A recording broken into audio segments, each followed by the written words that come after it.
¿Qué tal? En este vídeo vamos a ver cómo podemos imprimir desde un dispositivo Android. Vamos a abrir cualquier documento que tengamos a la vista. Vamos a elegir, por ejemplo, este, que es una carta, y vamos a hacer lo siguiente.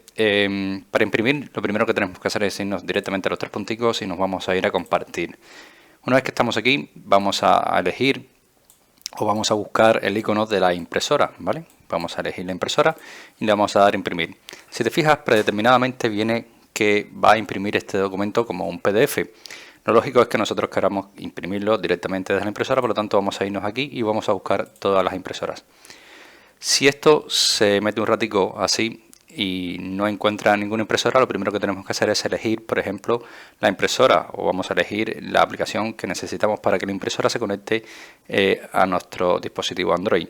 Por lo tanto, en mi caso, yo tengo una impresora Samsung conectada a mi red, es decir, está conectada directamente a mi router por internet, por wifi, perdón. Pero si ustedes tienen otra marca, pues lógicamente tendrán que hacerlo añadiendo una impresora.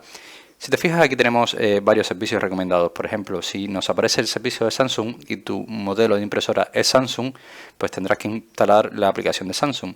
Si te parece, por ejemplo, de una HP, porque tu impresora es Hewlett Packard, pues tendrás que instalar el de HP.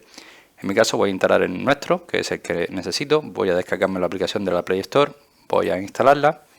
Esto tardará unos segundos en descargarse, así que nos esperaremos unos segundos.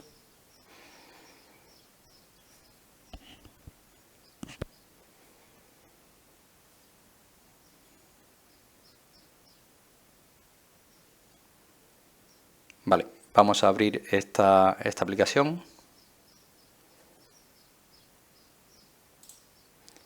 y nos está pidiendo permisos, ¿vale?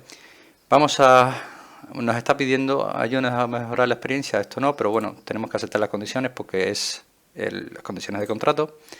Vamos a habilitar las notificaciones porque también nos está obligando a habilitar estas notificaciones. Vamos a mostrarlas todas, nos vamos a ir hacia atrás y vamos a permitir el acceso a la aplicación también, ¿vale? Mientras que se usa la aplicación. Por lo tanto, aquí ya tenemos la aplicación preconfigurada, ¿vale? Vamos a cerrar esto porque ya no la necesitamos. Volveremos a nuestro documento y en el documento ya tenemos, por ejemplo, la impresora mía, que es esta que tengo aquí, para elegirla como impresora para imprimir, ¿vale? Si te fijas, ya no solo nos aparece el PDF, sino que nos está apareciendo la impresora que tenemos conectada a nuestra red y la IP de esta impresora. Por lo tanto, de esta manera tan sencilla es como podemos mandar a imprimir un documento PDF desde Android. Primeramente tienes que configurar la impresora, descargarte la aplicación que coincida con la marca de tu impresora y después, cuando te aparezca listada, podrás imprimir directamente desde tu Android. Así que nada, espero que este vídeo te haya gustado, te haya ayudado. Y si es así, como siempre te digo, te invito a que me dejes tu like, suscríbete a nuestro canal y por supuesto nos vemos en un siguiente vídeo.